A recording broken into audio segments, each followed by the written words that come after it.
Welcome back, everyone. I hope you all had a good lunch. And this afternoon, we have two more panel discussion and one documentary film. So the first up of the panel discussion, it will be the panel discussion on the West Trade, how Southeast Asia become a global dumpyard that is organized by the Center to Combat Corruption and Cronyism, C4 Center from Malaysia, and Ecological Alert and Recovery from Thailand, or shortly called EARTH. So this panel is to respond to the urgent situation that occur in Southeast Asia on the trade of different kinds of waste.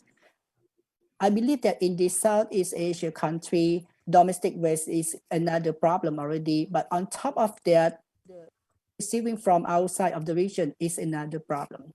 So many groups and community in the region are fighting against it as well, as we will hear from our panelists today. So can I invite Wong, who will be the moderator on screen right now?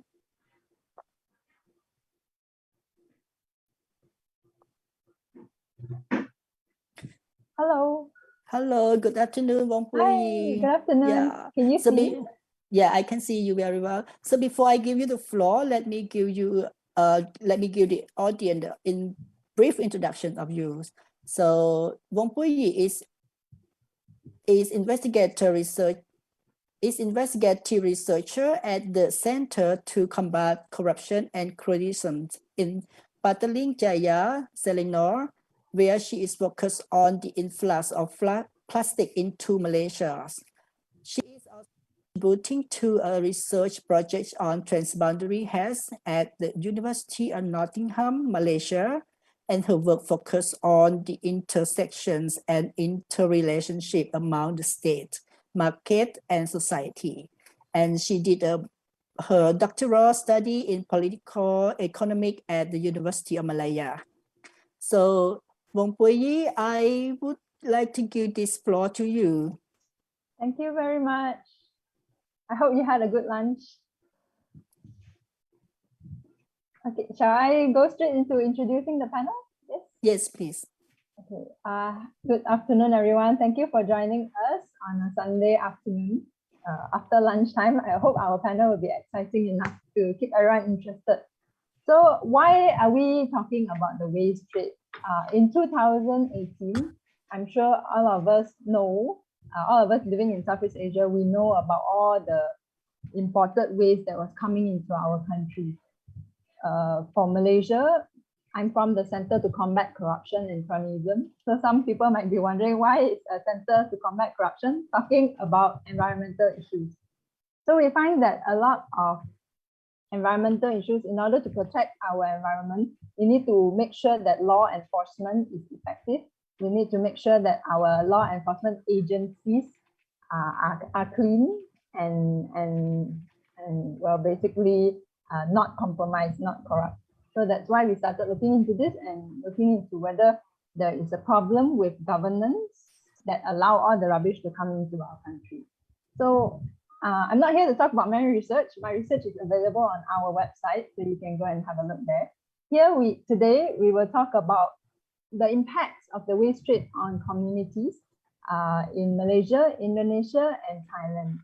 And with us here today, we have three very important, very crucial activities. So these three activities played very important roles in creating awareness about the impacts of all this foreign rubbish coming into their countries. We have Daru Setyorini from Ecological Observation and Wetlands Conservation, ECOTON, Indonesia.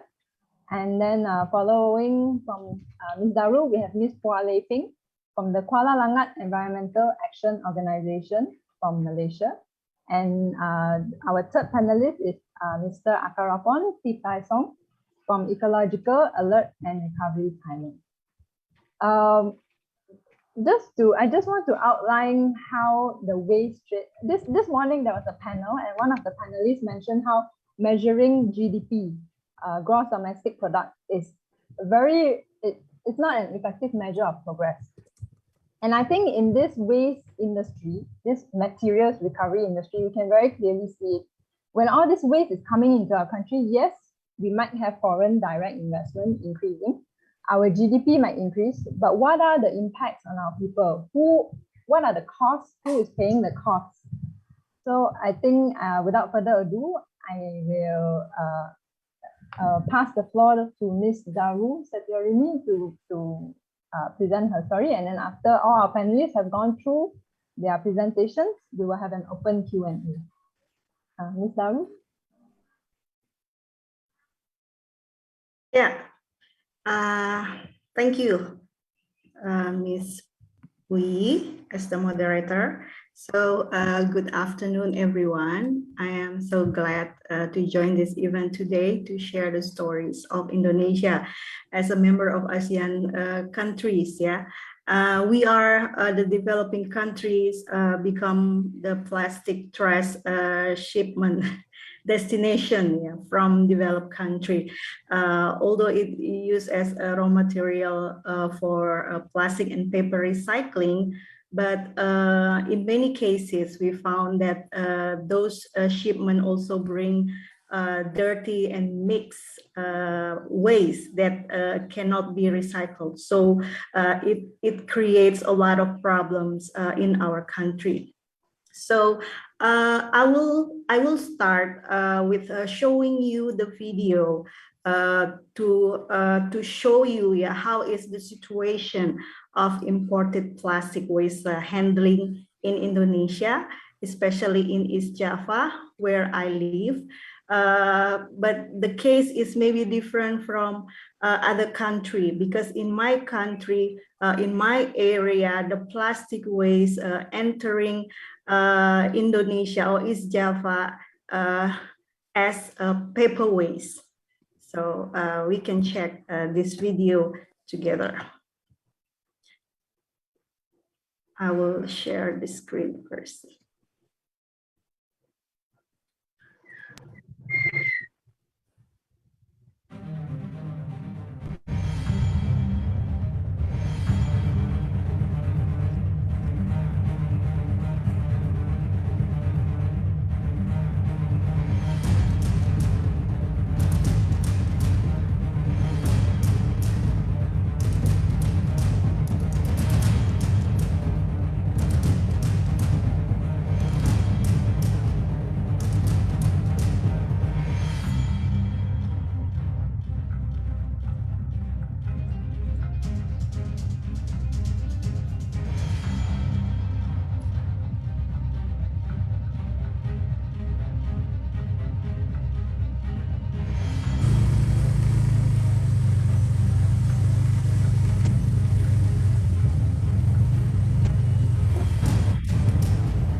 Yeah, so that's the video, a glimpse of situation in my country, where in some village become a dumping sites, yeah, for the imported plastic waste from developed country.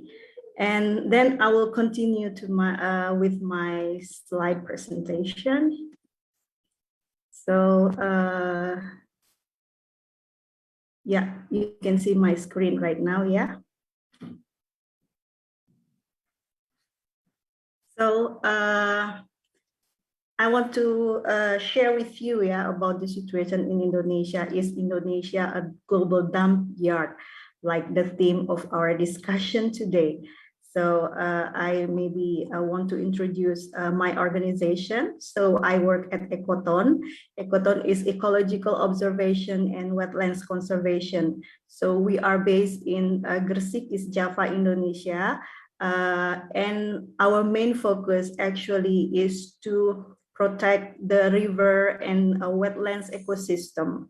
And we found that plastic pollution become a threat to the ecosystem in Indonesia, especially in rivers and in the coastal area, where now the plastic waste become very polluting, yeah, in our wetlands ecosystem. So this situation we can see in the riverbanks, yeah, on the riverbanks of Berantas River, where we can see illegal dump site of plastic waste from the contaminants, yeah, of the paper waste. We found a lot of countries, yeah, that dumping their plastic, non-recyclable plastic like this. And all of this comes from the paper mills in East Java. Because Indonesia really depends to the imported paper waste as raw material to our paper mills. Since 1980s, Indonesia start to import as raw material, and the total demand of scrap paper is about 6.4 million, and 40% of that demand is covered by imported scrap paper. And prior to 2019, because Indonesia prioritized on industrial development, so this paper scrap listed as green line goods, so there is no physical inspection by the custom. And the paper mill's capacity in Indonesia is quite big. We have a lot of factories all over Indonesia, from Sumatra Island, in Java especially is the biggest area with the highest capacity of this paper industry, especially in Banten, in West Java, and East Java. In East Java, we have about 22 industries. And in West Java, we have 17 paper industries. And this paper waste sent to Indonesia under 4 HA's code. So there are 4 category of waste paper that imported by these paper mills. And the one category that is problematic is the code number 4707-9000, because it's unsorted and mixed with a lot of contaminants. And according to the paper production standard, these 4 type of paper still contain a lot of contaminants or prohibited materials. On paper, it says only maximum 2.8%. But in the field, we get information from the paper mill operator. The prohibited materials can be up to 30%. So it brings a lot of non-recyclable and dirty plastic, especially the flexible multi-layer plastic waste, Tetra Pak milk and juice carton, even e-waste, textiles, soiled diapers, and also foam shoes and sandals, etc. So from the data released by the trade map, we can see here the countries that produce or export a lot of paper scraps. Yeah, the top exporters is USA. They have capacity to export 19 million tons per year, followed by UK with 4.5 million, Japan 3.7 million, and so on. While the exporter countries that send their waste to Indonesia, the top 5 or the top 6 is usually constant, yeah, or they don't change. So the top 6 is Italy, USA, Australia, Japan, UK, and Netherlands. So these are the top exporters of paper waste to Indonesia. And the interesting thing is USA export to Indonesia in 2018 increased 3 times than 2017, and we assume or we predict that it's because of the China ban the import of paper scrap and plastic scrap to their country. So USA have to find another country to dump their trash, and Indonesia become one of them because in 2018 there's increase to 3 times, and we found out that there are new dumping site in the village near the paper mill. So we try to doing advocacy starting in 2019, and we can see that in 2019 here the trash or the plastic waste from USA is starting to decrease, and in 2020 there even a bigger decrease. And we have more coming from Italy because the reduction from the USA. And this is what the paper recycling impact to our environment. These paper mills discharge sometimes untreated wastewater, while the river is also a source of drinking water supply. And we also have impact of this plastic trash that used for fuel in the tofu factory, that it creates or it releases toxic gas, dioxins, and furans to the environment. And the plastic recycling itself also very, very dirty and polluting our environment, because most of the process of washing and chopping is done by small scale industry. They don't have facility to treat the wastewater and to have the environmental protection system. This practice, this plastic recycling release millions particles of microplastic like this. So we have a petition to demanding President of Indonesia to stop Indonesia to be used as dumping ground. Okay, and this is my last slide, some recommendation to ban waste trade in the Asia region. First, we need to urging country leaders to ban imports of dirty and mixed paper and plastic scrap for recycling, and to strengthen inspection on waste shipment, and to enforce Basel Ban Amendment on plastic. And second, urging Asian member state leaders to declare a clear and concrete Asian stand on the waste trade. And third, urging all members to take steps to ban all waste shipment into their country within a specified time frame as preparation for an Asian-wide ban on waste import. And the last, to establish regional mechanism on waste trade to enforce monitoring and to ensure traceability and transparency of the shipment. Especially this process or this mechanism need to involve us as CSO and NGOs in the Asian region. Okay, so I think that's all I can share with you. So one last message, start from now, we have to reduce, refuse single-use plastic, so we don't have to get rid with the plastic that are very difficult to handle. Thank you. I back to Pui. Yes, thank you so much, Daru, for your very interesting presentation and for sharing all those very disturbing photos. The fact that the developed countries can send their waste here, it doesn't give them any incentive to reduce their waste at all, right? So that is a big problem. May I ask just one question to Daru before we move on to the next speaker? So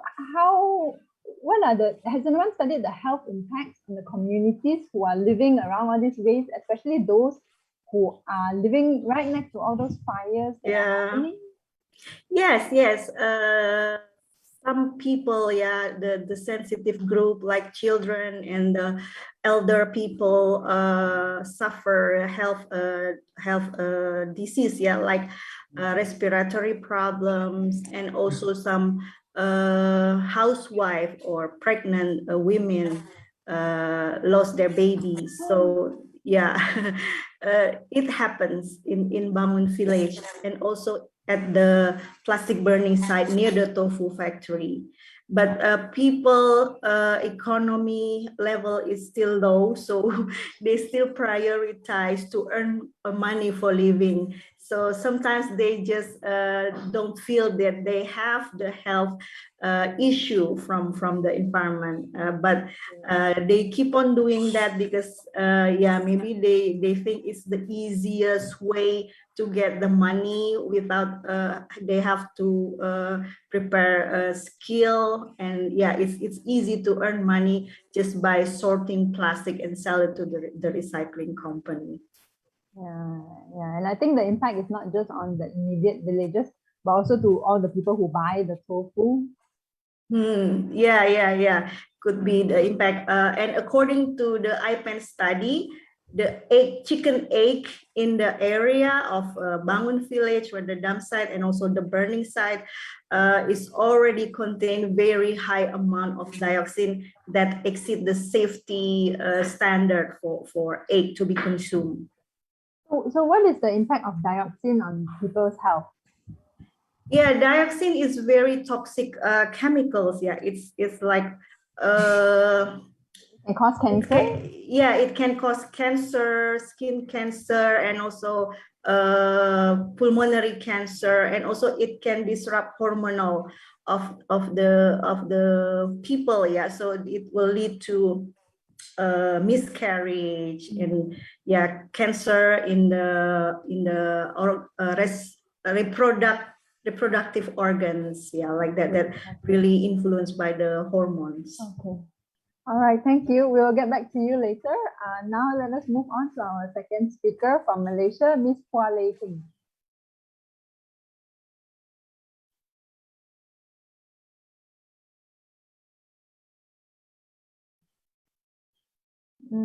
Can we invite Ms. Pua? I think she's a key activist in creating awareness about this issue in Malaysia. Okay, Ms. Pua. Okay, Welcome. everybody. My name is Peng. I'm 49 years old.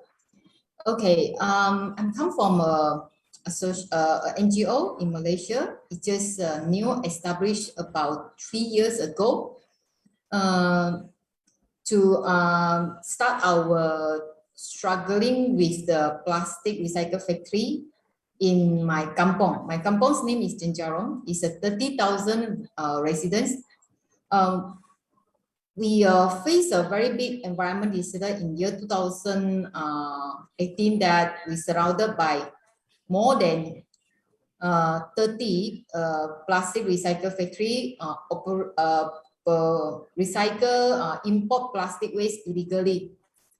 So I don't have any background as an environmental activist, or I even never worked in any NGO. So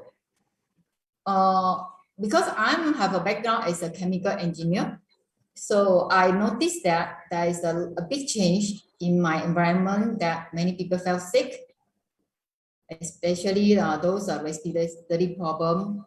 And myself and my family, we facing repeating coughing problem. So, and I heard some villagers told me that China people came to start a lot of factory surrounding us. They cook plastic. So by this, with a heart of very curious, I started investigation. I found actually a big environment disaster was actually happened in my village. So I stand up together with another 2-3 villages. We start the investigation, and by 6 months time, we find out more than 30 illegal plastic recycle factory operated by people from China.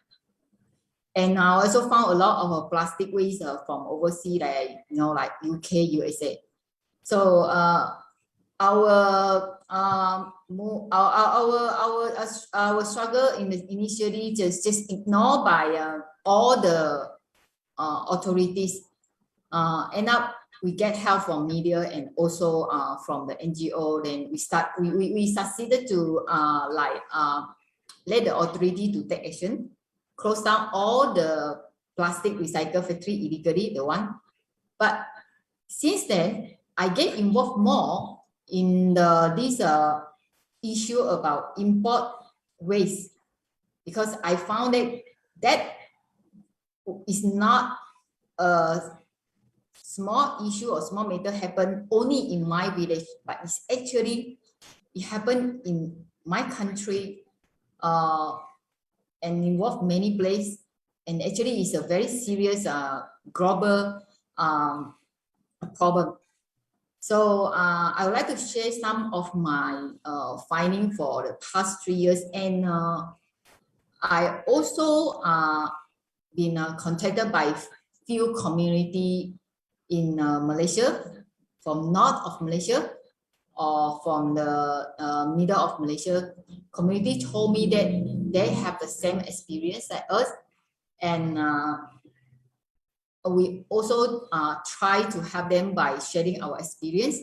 And now we are still in the path in this journey to struggle with this solid import waste. So I would like to share 3 video first. Please, can you start the 2.1 first?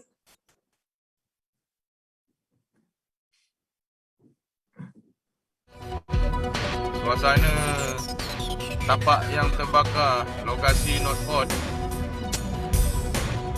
Punca kebakaran belum diketahui, masih dalam siasatan.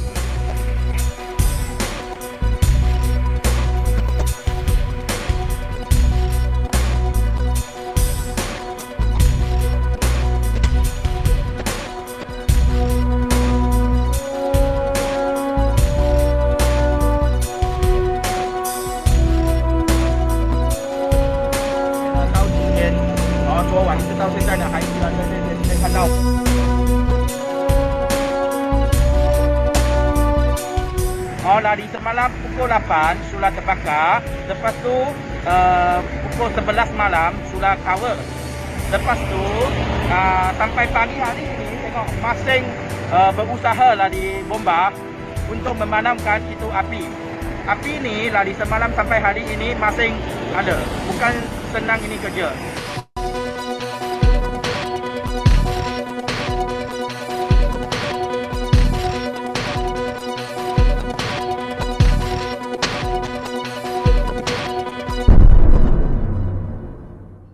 Okay, let me explain a little bit.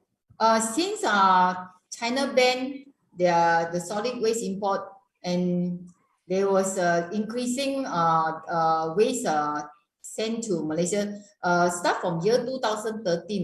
In the beginning, Malaysia import a lot of plastic waste, which is out of control. Out of control means that Malaysia actually have a control that the import permit with certain condition. But since year 2018, when many China recyclers moved to Malaysia, actually the law and regulation which imposed to this import permit was not well controlled. So we found that actually a lot of import plastic waste, actually they are mixture of a lot of domestic waste. So what happened is a lot of the plastic recycle plant, they always have this fire problem. Can you imagine that just in 2 years' time, is more than 10 cases, such a big fire on this side of a factory. So our understanding from the insider, they told us that actually they got few incidents why the plastic factory will be burned. First, they just want to run away from like their responsibility, where after they commuted, they want to abandon the old factory, they want to start a new one. They will just put it on fire in order that they can clear those waste. At the same time, they also can claim the insurance. So the second one is really by accidents that their store, the 1,000 tons of plastic. Now the video just now actually is illegal factory, but the problem is how this illegal factory they can get the plastic waste actually is by those company that they have AP, they sell the waste to the illegal factory. Please, can you hear me? Yes, yes. Okay, then yeah. So this is one of the situation. The fire I show actually just happened about 2 months ago. So sorry, Paul, we cannot see the screen. It's okay because screen my face is okay because I don't know what happened to the video because they say cannot start the video. I have to use my handphone, but I still try my best. Okay. Okay. Okay, now okay. Okay, so please go to the third video, Pulau Keri 2.3. 2.2 cannot start. 2.2 goes later. I think this is 2.2. It's okay, it's okay. Go to 2.3. Go to 2.3. 2.3. Just waiting for our technical support.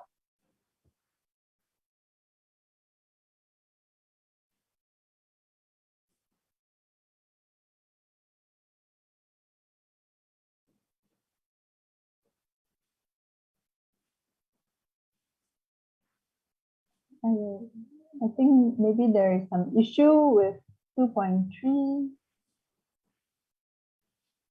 It's okay. If 2.3 cannot, you can go to 2.2. If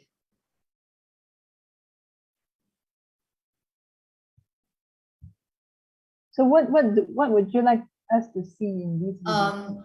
Okay, we go to 2.2 first. Okay, gradually we after year 2018, our battle with this plastic recycle factory successfully to away our the government departments. They start to set more strict law and regulation to control the import permit. So we see there's a slightly reduce of the import plastic waste, and also that regulation said that only clean plastic are allowed to come in. But gradually we found that actually Malaysia already been targeted to by those recyclers to run all type of solid waste. So gradually this last 2 years we found that e-waste and used tire and scrap and waste paper is also increasing a lot and delivered to Malaysia. Okay, we see, is it the video ready for 2.3?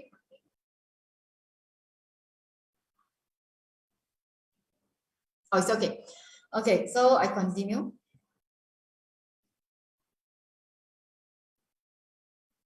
So because the lacking of proper enforcement and monitoring, this factory, they always create a lot of fire incidents. Or okay, this is the second video. Actually, is from a factory. They are recently passed the environment impact assessment report. However, the factory, the film they discharge just now, you saw is the whitish color, and actually is the toxic discharge from the factory. And in Malaysia now, this type of factory is increasing few 100% compared with past 2 years.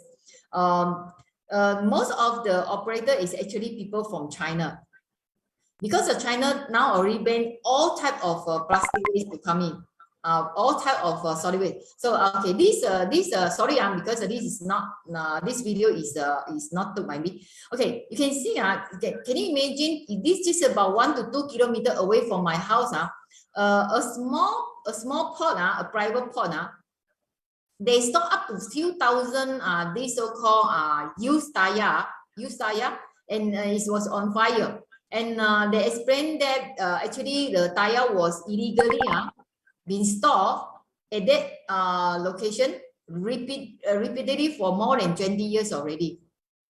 Okay, thank you. Can you imagine this fire continue for 4 days? Because even though we 7 bomber firefighter car, and from about at least 4 bomber center, they work 24 hours, they take 4 days to put off the fire. And the investigation show that these solid waste and this used tire actually is temporarily stored in this pot, and it was sent to a factory in some way in the middle of Malaysia to use as a solid fuel for a cement factory.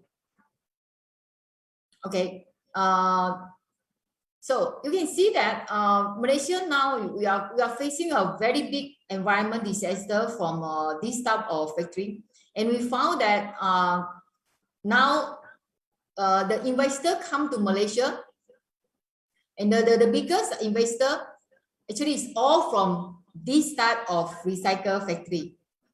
Okay, so I would like to start my slide now. I want to share screen? Okay.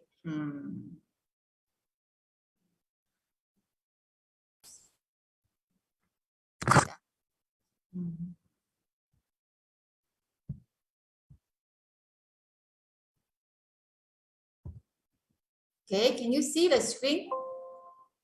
Are you able to see the screen? No, but maybe is it possible if I share my screen? Yeah. No, you cannot see my screen? I can see you. Oh, how about others? Maybe can we check with the technical support? No, we cannot see your shared screen. Yeah.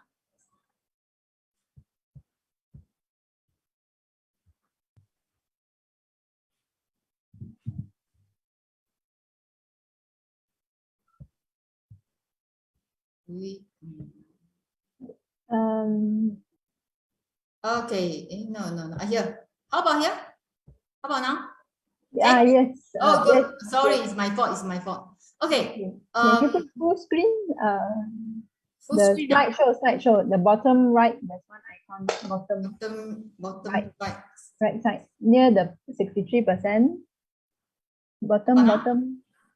Down. Okay. The slideshow. No, to the left. The left. The slideshow. Oh, never mind. Do you know how to put to slideshow mode? Wait. You can go to the top also, slideshow on the top. Yeah, slideshow. From beginning. Yeah, how about now? You have to click from the beginning. Yeah. Okay. Yeah. Okay. Yeah, because I'm not from the NGO that have experienced many years in research and study. So I'm more on the ground, on the community people, and I'm we Teebthaisong activist So I just based on, because I myself, I have my full-time job. So this is the things that, you know, like I gone through. This is the sorrow I gone through, and this is the effort that I put in to share with you today. And our activity about this Malaysia is not dumping, world dumping site about the plastic recycle. It's also been like reported by many international media like BBC and CNN. So we've been interviewed by a lot of international media. Okay, go down.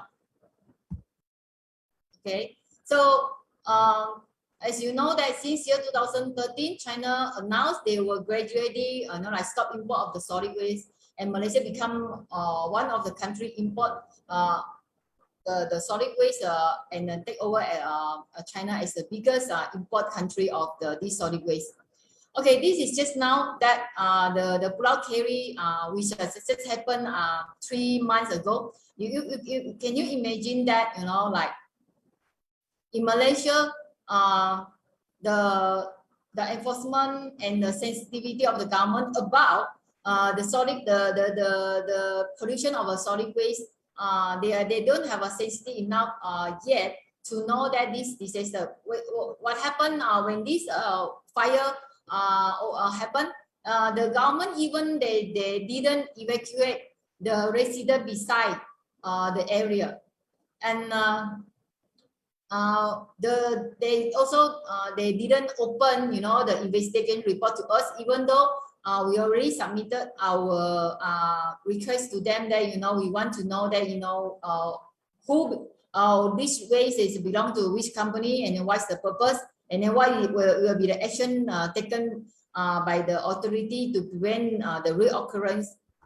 Okay, this is another fire on this year also, that a plastic recycle factory in Penang, in north of Malaysia. So it always happened this type of incident in Malaysia, and the funny thing is, Malaysia government or Malaysia authority until today, there is no proper investigation why always this type of factory catch on fire, and the health impact to the people beside this area. Okay, so this is happened just, you know, like 1 kilometer away from my house. In year 2018, we found more than 17 tons of plastic waste. Inside we found from I think more than 10 countries waste, plastic waste. After they sorted out whatever they want to recycle, for those non-recyclable, they just dump and burn beside the factory. And this is only very small part of the waste that we found, and a lot actually we believe that they've been landfill illegally. Okay, this is another place just about 2 kilometers away from my house that we found a piece of land being landfill by e-waste. Okay, so when we report to the authority, Malaysian government actually they are not take seriously when we report this pollution case. You know what happened? They just let the owner to use the soil to cover on top of it, just to cover. So the problem about whether this e-waste will pollute our underground water or not, they just don't reply our inquiry. Okay, this is another case that we found in north of Selangor. Okay, I think do you know Selangor? Selangor is the most advanced state, most rich state in Malaysia. You know, most of the resources, most investment will come to Selangor. Okay, but can you imagine that I found this illegal factory? They located in a small hill and then surrounded by all type of agricultural land.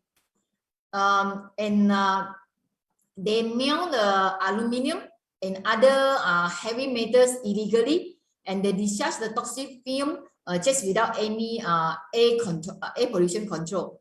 And when we report the case to the authorities, you know what?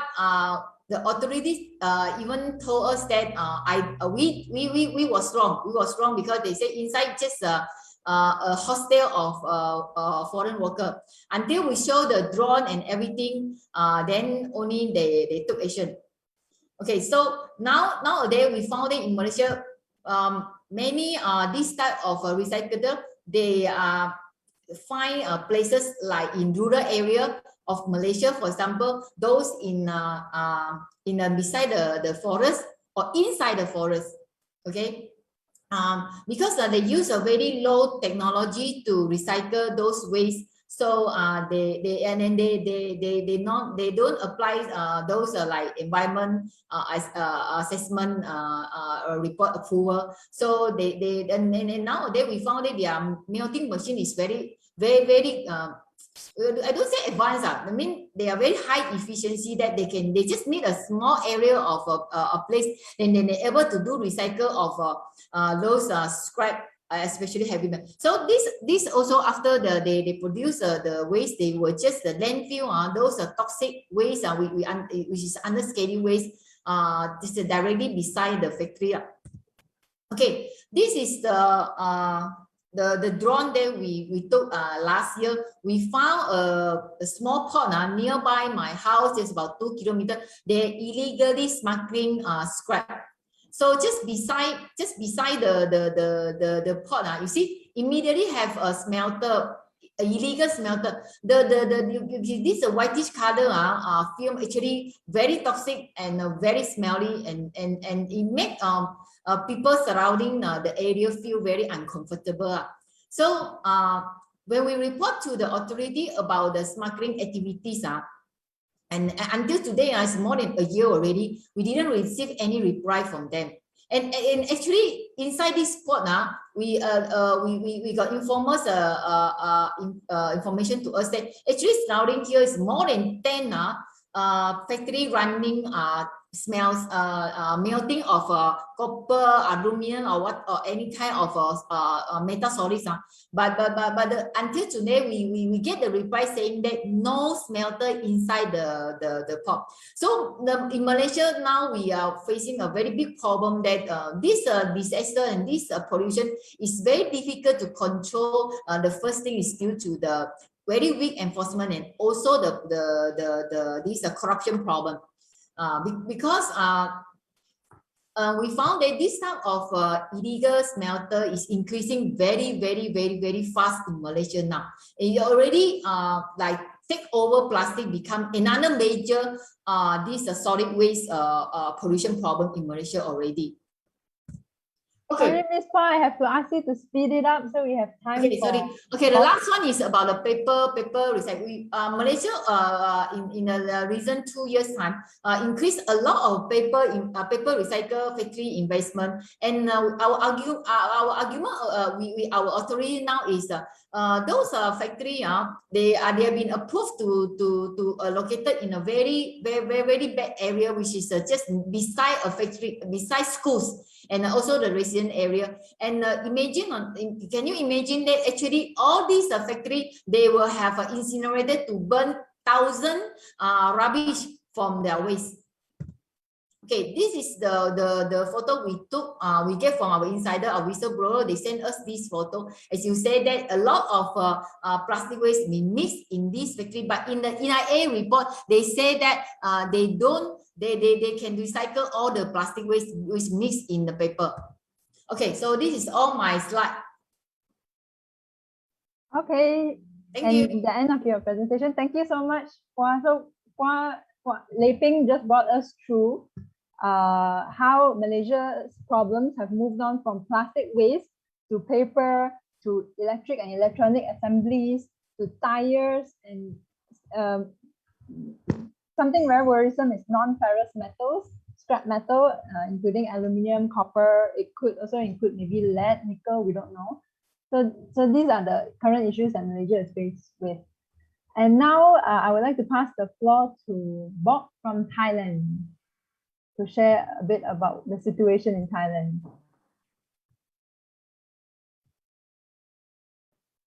Good afternoon, everyone. Thank you, Bui. I'm Bob, Akarapon Teebthaisong. From Earth Thailand, or Ecological Alert and Recovery Thailand. Earth is an independent non-governmental organization with striving for social and environmental sustainability and justice in Thai society. We also the watchdog monitoring the Thai government's industrialization policy, the industrial pollution and unsustainable consumption patterns. We promote also the good governance of accountability of the governmental and international agencies. Earth focuses on the impact of hazardous substances on ecosystem, local community, and workers' health.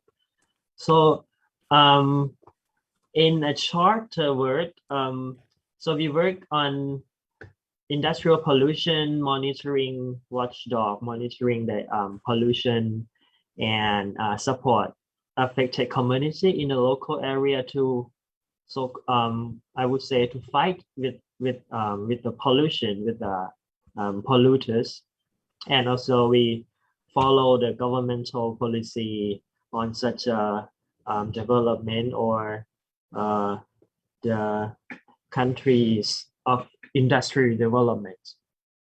So for today,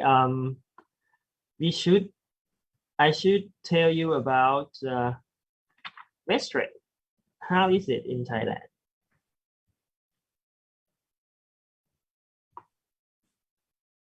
So yeah, the waste rate and its consequences on Thailand. As just everyone knows that after China's ban in 2017, 2018, then the flow of the waste, especially the plastic and papers, come to Southeast Asia, like other countries in Thailand as well.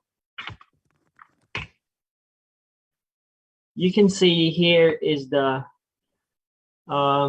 picture, the graphic shows that in 2018, the amount of the importation of plastic scrap, or under the harmonized code 3915, is increased desperately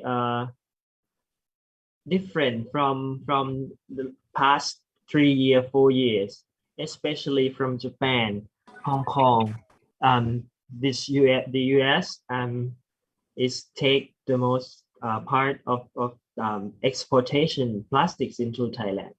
But the problem is this so-called plastic scrap is imported into our country, but in fact many of them are contaminated and is not reach the requirement of the scrap that being imported legally because of the low quality, because of it's contaminated, or it's contain electronic parts, something like that. So this is the clear picture that in 2018 it's increased a lot. Next. So then, since the society and the social movement is address this issue in the country, so then it's followed by the action from the government, especially the police. In 2018, there were many raids of this kind of factory and importation of contaminated plastic waste and electronic waste. You can see the contaminated plastic waste, e-waste, and this is just an example for several places. And here's the vast area containing hundreds or thousands of big bags containing plastics and e-waste. This is not only one place, for example, but during that year, it's really many places like this. Overall, especially in the central part and the eastern part of Thailand. Here is also example for another facility that handling or processing other waste, electronic parts, and of course the plastics, the smelting of scraps of metals, the cables, and to see the more closely into the so-called dioxin factory. This is visited by the police as well to seize those materials. And the so-called dioxin factory is from the band Jim Pocket band. They were here, and from their study, they found that the plastic and electronic parts that attach the GPS was ended here, what end up in this factory. So it's clear that this factory is the destination of the plastic and electronic waste that were being exported and imported to Thailand. So, and this is how it looks like inside, how they proceeded. It's very bad environmental protection or environmental treatment equipments. Another example of effect from the recycling of e-waste and other used industrial material like the used oil and electronic waste, causing the contamination in the groundwater of this woman. She lived just a few hundred meters from the recycling factory, and it's contaminated by the petroleum hydrocarbon, the volatile organic compounds, and heavy metals, and so on. So then, from those problems and situation, you see here is the big board of opposition from the community who established this against the polluter or the factories. It's many kind of factory. There are the recycling factory, or the plastic and e-waste store, or the recycle plant, even like the waste incineration plant, which is all this the consequences from just that from the factory from China moving into Southeast Asia, and those investors then establish or have a nominee of factory in Thailand and continue to run the business in Thailand again. So, and one of the consequences, since we have import so many waste and many investors from China, for example, most majority from China, seeing the opportunity in the country that have less strict of the regulations, you will see here the numbers of recycling factory increased in Thailand a lot, especially the plastic production and the recycling production. The factory number 35 is a plastic production. It's several types of them. The yellow dot here. Anyway, this is the compiling only the data from 46 provinces only from 77. So yeah, that is a very quick introduction. I may not have chance to show everything, but I've prepared this for you to see the picture. And I think even though Indonesia and Malaysia, if I remember correctly, ratified the Basel Ban amendments, but still I think the mechanism in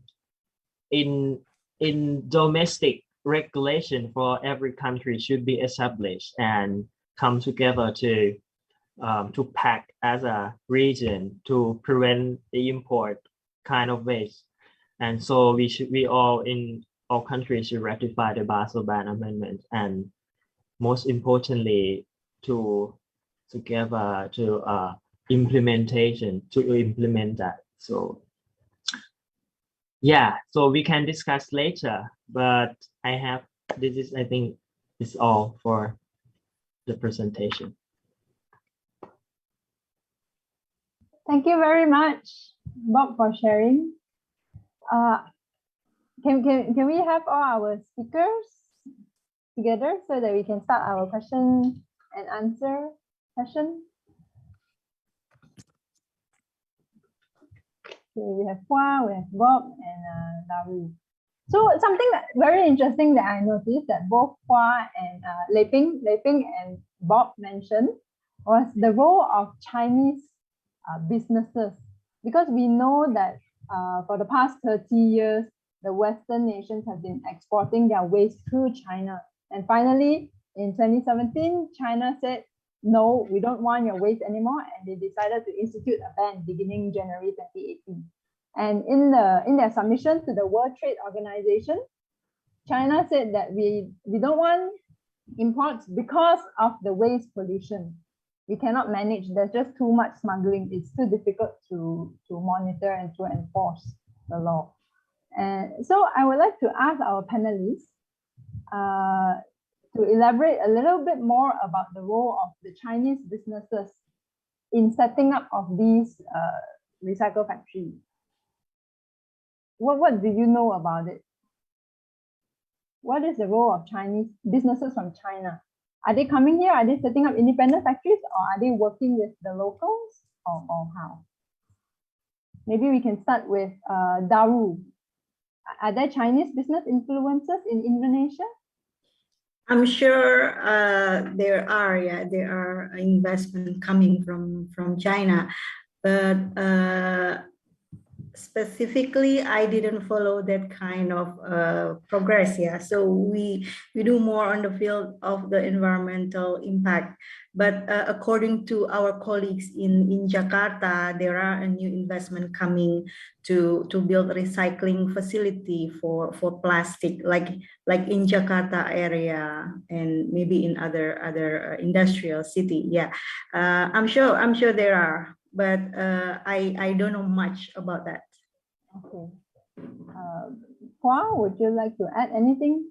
What is the based on our observation and information from the insider, in Malaysia now, the investment to do recycle factory, I would say more than 90% is from people from China. Okay, they will have a like so-called joint venture. Like for example, a company, they will share, give a share about 20 to 30% to the local people, or some local powerful people, included some of people that have a background that can help them easily to get the approval of licenses. Okay, include that the lawyer family, included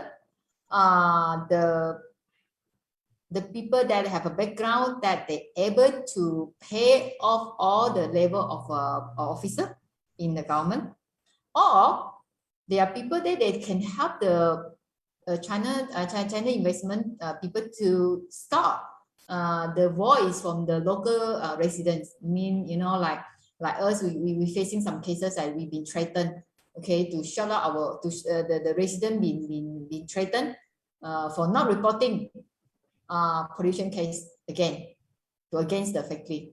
So I'm very sure that Malaysia is the most favorite country for this type of recycler from China. One is Malaysia, we have the culture, and that's a convenience thing for them in language, for example, okay, because they look like the local Chinese people. Okay, so they come in and they partner with the local Chinese. Yes, and because they speak the same language, it's easier. Okay, and the China people, they have a two type of a business. One thing is they never appear that any of their identity. For example, they don't buy factory, they just rent. They don't. So how do you know they are there? How I know? Okay, first of all is we can from the company registration, we can know that whether who is the actual owner, who is the actual operator of the factory. Secondly is from the insider that they say, oh, actually the factory, the management is the management people is all people from China.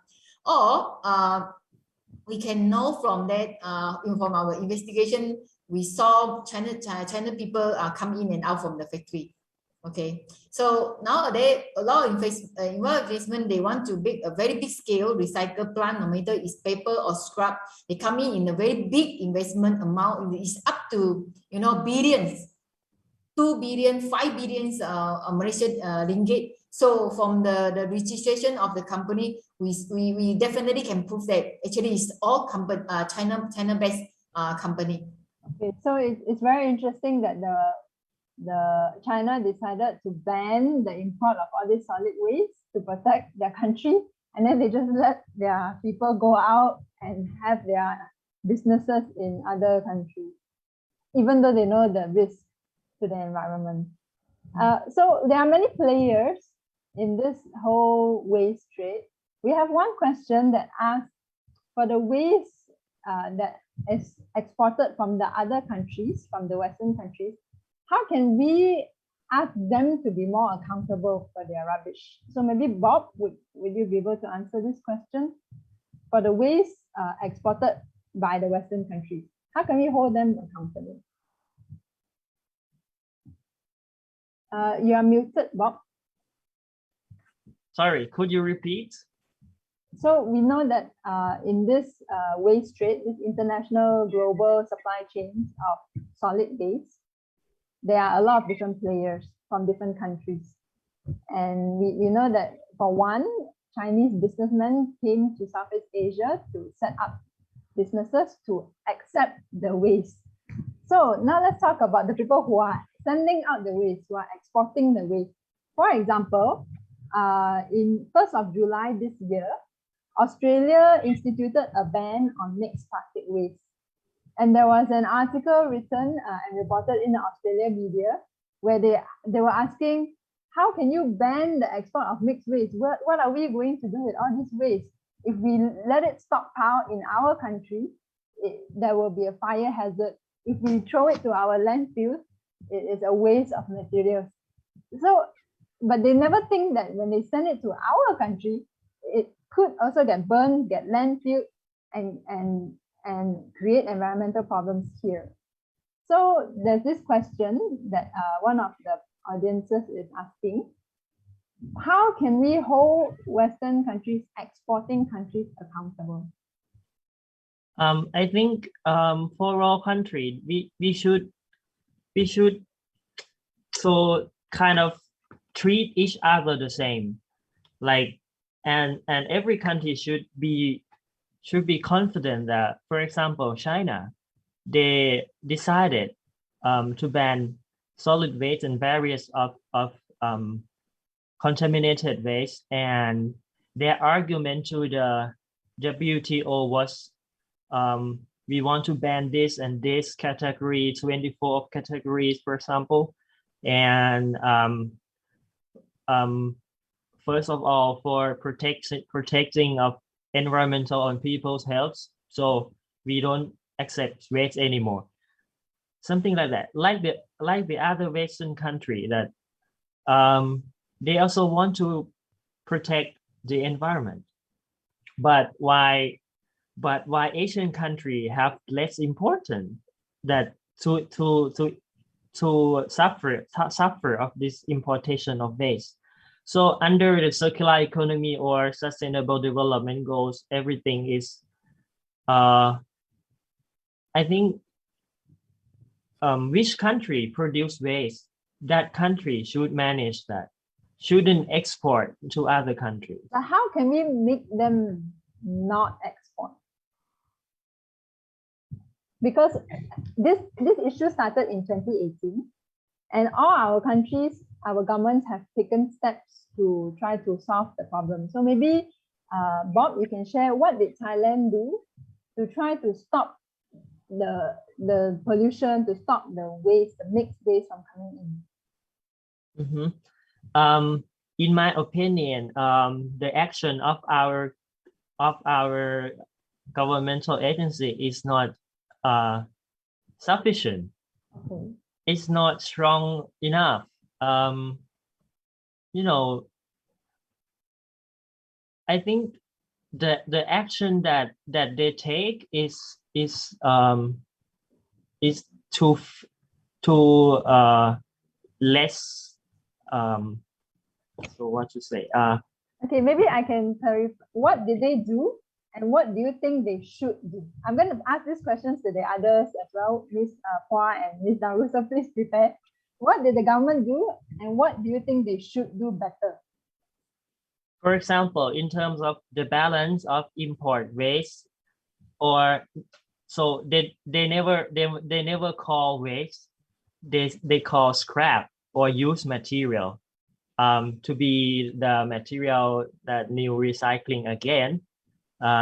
Anyway, most of the time it's contaminated or less quality, low quality, and this is not balanced with how you will do to get the material from inside the country, how to increase the recycling rate in the country, from the waste picker or from the EPR system, from the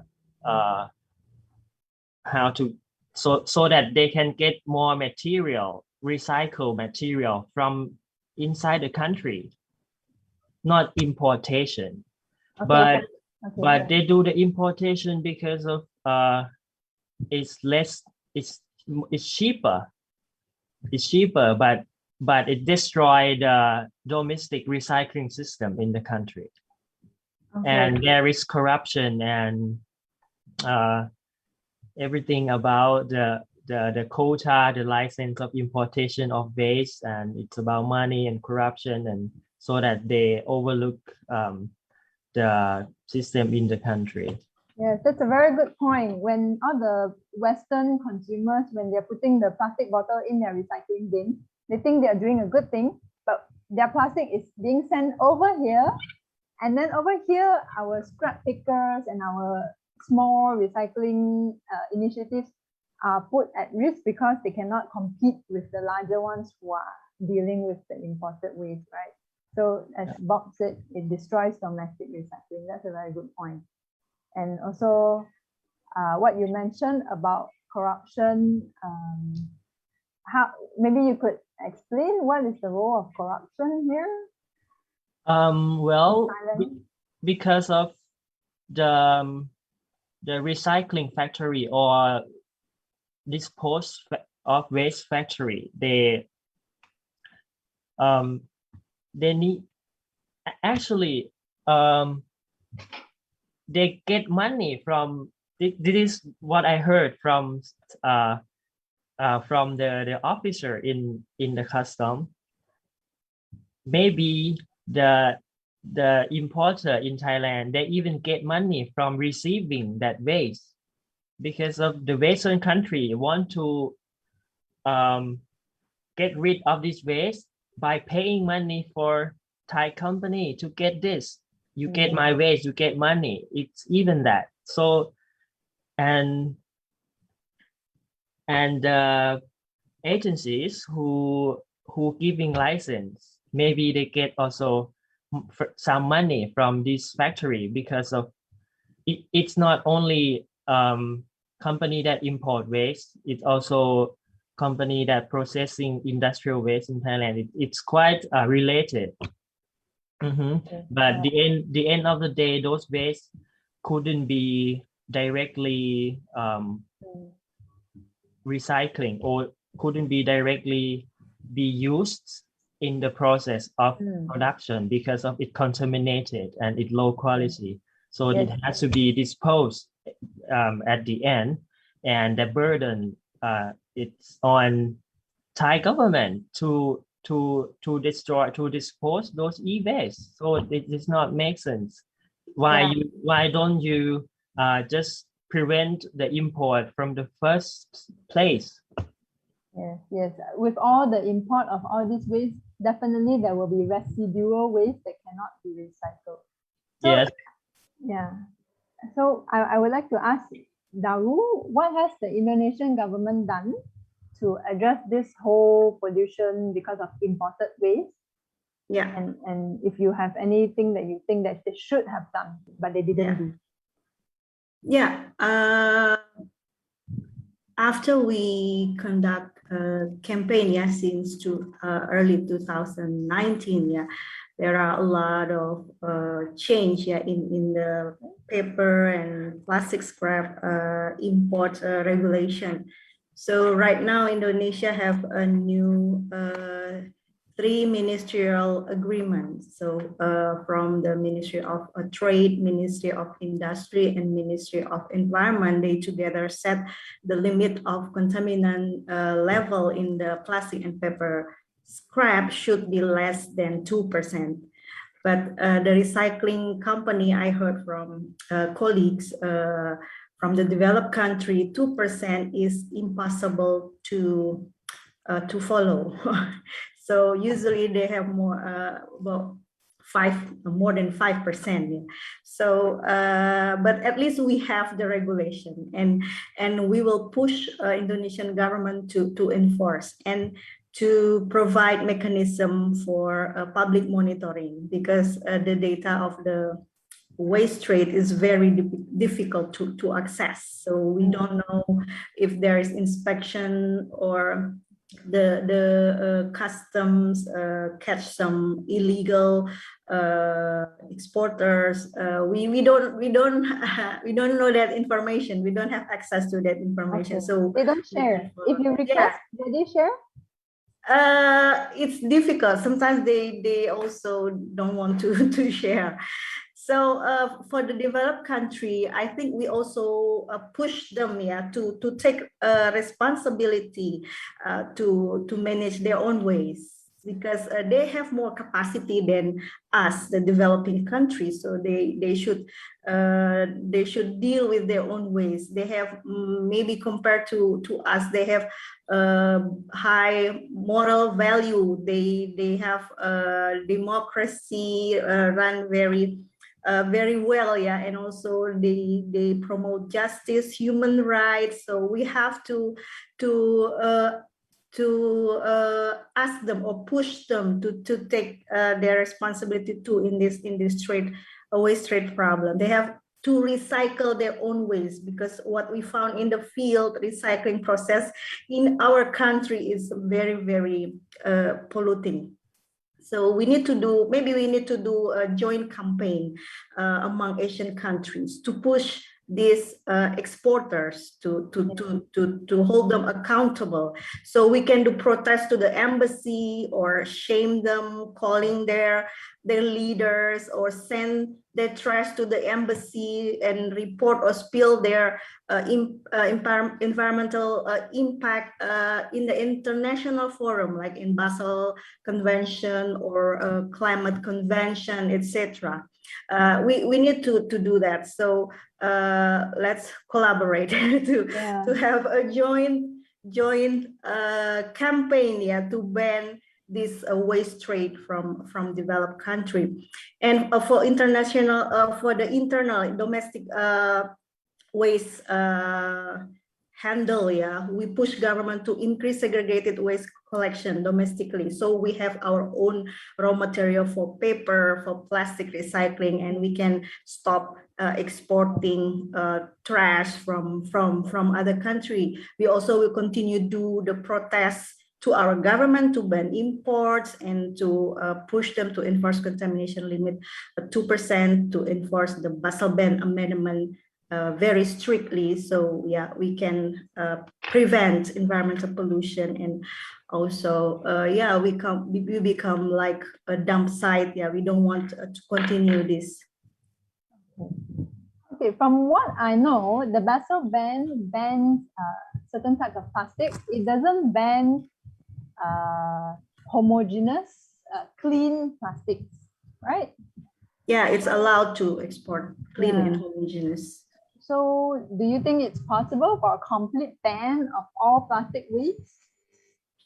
In the long term, yeah, I think in the long term, we have to, to reach totally ban on waste trade, because the trash or the waste should be managed domestically, because we already have our own very complicated problem with our own domestic waste. So why we have to take other countries' waste? Yeah. In 2015, there was a study that looked at many countries' annual ton of mismanaged plastic waste. So the plastic waste that ends up in the ocean. And out of the top 8 polluting countries, 5 are Southeast Asia: Indonesia, Philippines, Vietnam, Thailand, and Malaysia. So yeah, our waste problem is not solved, our domestic waste problem. And then now we have their imported waste, the waste from the developed countries. So can I ask Ms. Phua, what do you think the Malaysian government should do better? Because Malaysian government managed to stop the import of mixed unrecyclable plastic waste. They did that quite well. They stopped by setting more stricten regulation. That's for true. But the problem is they are still very weak in the custom control. Okay, to those coming with fake code. Okay, they declare as food, they declare as cloth. Okay, then this incident is still happen. Okay, so I think the biggest challenge in Indonesia in government is about the smuggling of the waste that to the market, even though a lot of law and regulation is straightened. For example, you need to have a very strict, you follow a lot of these conditions, then only you can operate a factory of a recycle. But I would say that one thing, we noticed that a lot of illegal factory can operating here. And the main problem is because if they import one container of a waste with AP, I mean fulfill all the requirement, they will have another 99 container actually coming by smuggling.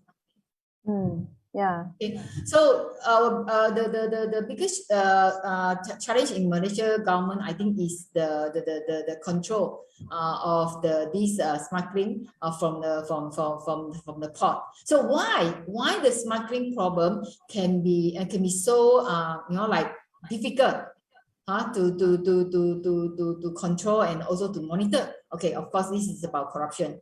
Okay, we heard that the internet, even though our Department of Environment have a specially allocated officer in the custom, especially to tackle those smuggling problem of the solid waste, but it still happen. And I also have one question I'd like to ask. Every time we found Malaysian government say they want to return back the container to the origin country.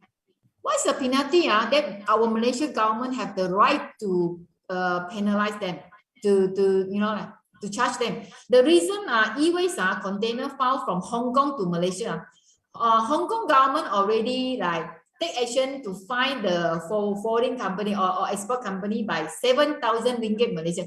7,000 ringgit Malaysia in Hong Kong is even not the average salary of a Hong Kongese a month, So what is the point of this? Is environment criminal seems very light and not a big issue. You get what I mean? Which the waste actually can kill many people in long term. Okay, so this is a question I would like to ask. Yeah, we have a Basel agreement, but what happens if for example, now clearly Hong Kong against this agreement? So what is the so-called international penalty? You see, we have an international court. Like the last time they have a court to judge those people involved in war, right or not? They kill people. So, and this is like environment justice. Should we have an international court on top of it to to give the justice to the country and the people who suffer from your export. Yes, yes. There's no remedy for the people. Yes, The yes, that was it. communities, they are It's just suffering you from cannot do pollution it, but and if wanting- the consequences of what happens if you do it, you Yeah. feel any, I don't think so now, the developed country, they feel shame about that. They feel shame, especially Japan. They are the biggest export of e-waste to Yeah. Southeast Asia country. I still have a location. I can clearly show you that the e-waste from Japan coming illegally just dumped in the industry side. Yeah. But it's no penalty to them. Yeah. So I think the Basel conference, it should be like it is like announcement, but what is the actual action that we as the victim country, that we become the victim? Okay, like me, like you. So we are victim. Can we have a right to bring the case to the court of international court? Okay, we are running out of time. We have 5 more minutes, but can I ask Daru and Bob, do you have any comments about this? What remedy do communities facing all these negative impacts from the waste trade, from waste, what do you call it, waste colonization? What remedies do we have? Would you know? Maybe Daru? Maybe Bob can go first. He already. Sorry, Bob. Okay. Yeah, the remedy. Bob, you're muted.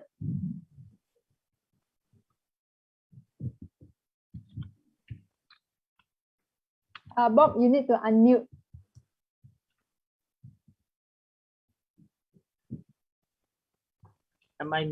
It's okay now? Now I can hear you, yes. Okay. You know, when we think of how people will get killed or get protection, right? Something like that. But I always think that it should begin from the internal government, the domestic government.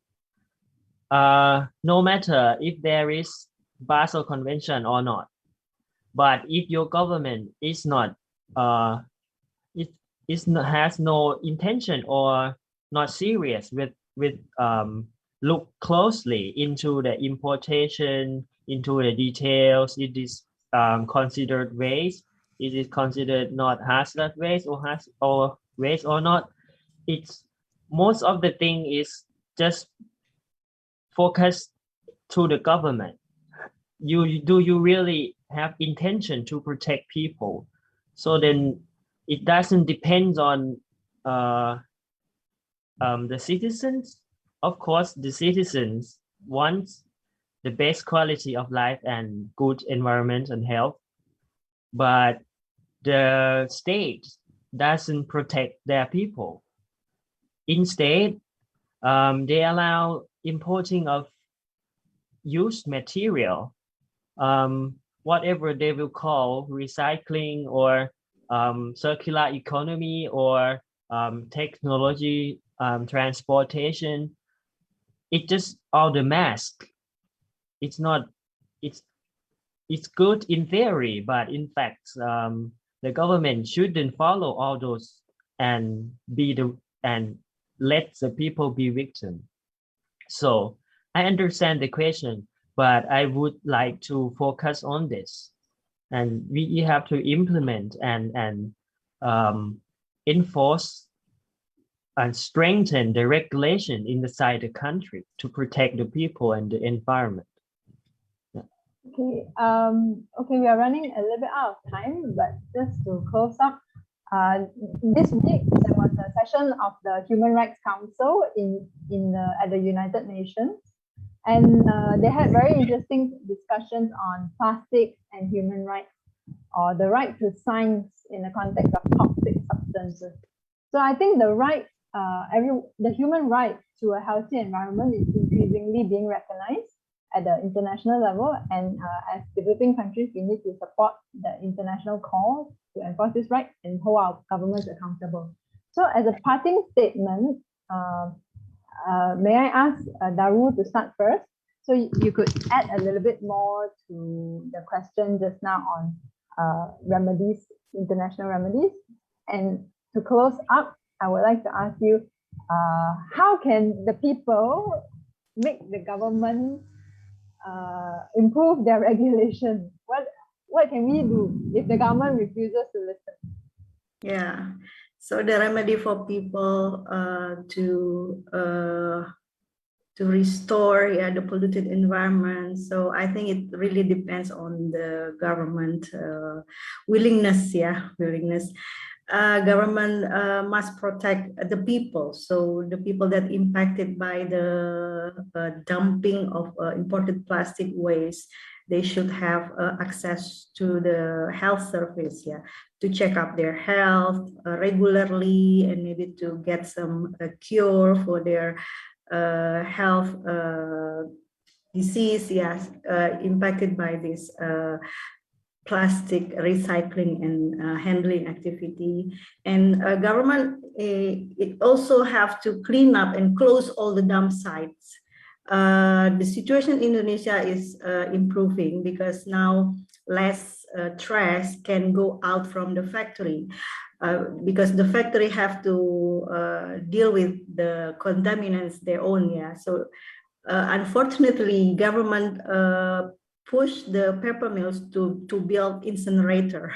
So it will be another health problem for the people in the long term. So we need to use the clean technology that not adding more problem in the future. And for the people, we also need to educate them. The farmer, they actually have fertile soil, but they use it as a dumping site for this plastic trash. And also we need government to support these farmers so they can grow their farm in a healthy way and earn properly to fulfill their own needs, so they don't have to rely on this plastic recycling anymore. And also important, government need to invite investor, local preferably, so to build a pilot of a proper recycling industry that really environmentally safe and also can replicate in other places. Okay, thank you, Daru. Ms. Hua, final closing statement quickly. I hope Malaysia government will seriously take action to control the smuggling, because this is the main problem, that why so many illegal recycle factory cannot be running here, and they are creating very, very big environment problem to us. Secondly is be transparent to our request when we ask for the data and the policy about how the waste be controlled to import to Malaysia. For example, the quantity and the criteria of the waste that they allow. For example, until now, the paper recycle factory, when we ask the concerned authority about the policy, they are still rejecting us to meeting them. Okay, so we want transparency. We want enforcement, which can control the smuggling. Okay, thank you very much. And now Bob, to close up, and maybe one liner for ASEAN. What do you think ASEAN can do? So we are campaigning right now in Thailand and pushing the government not to import plastic scrap. So and to ratify the Basel Ban amendments first. So for the region, the CSO, the NGO in the region, maybe we can learn from each other.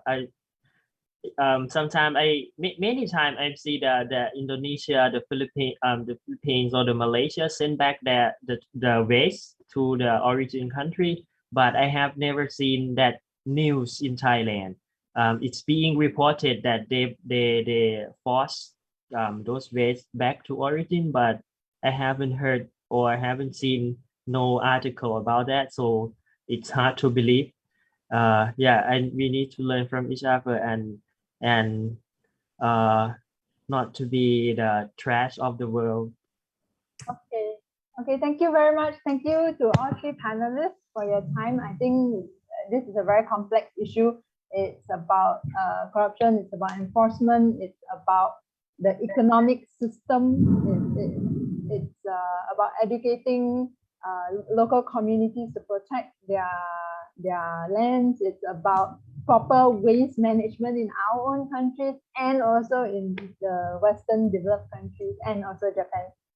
So I think we will thank you very much everyone for staying with us, and we have to end the panel now. And it's a continuous conversation, and all our organizations will continue trying to hold the government accountable. May I have 1 minute? Quickly. Okay. We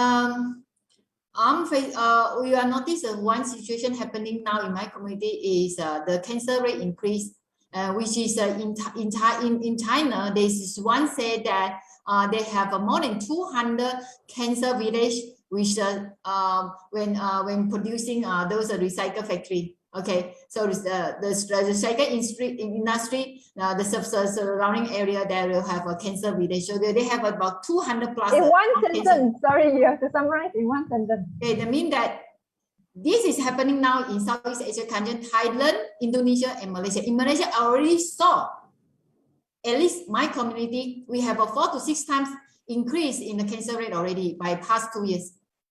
Okay, so this is not just an environmental issue, it's a human rights issue, it's a health issue. So ASEAN governments really need to take charge, take notice, and do something to protect their people. And we end here. Thank you very much. Thank you very much, Wong for your great moderation. And thank you to all three panelists for sharing experience that you and your organization has been done toward the combat the issues of waste and also the other issues along with the waste too. So before we go into the next session, I would like to take a short break for about 20 minutes, and we will come back at 3 p.m. Bangkok, Thailand time. Enjoy your break.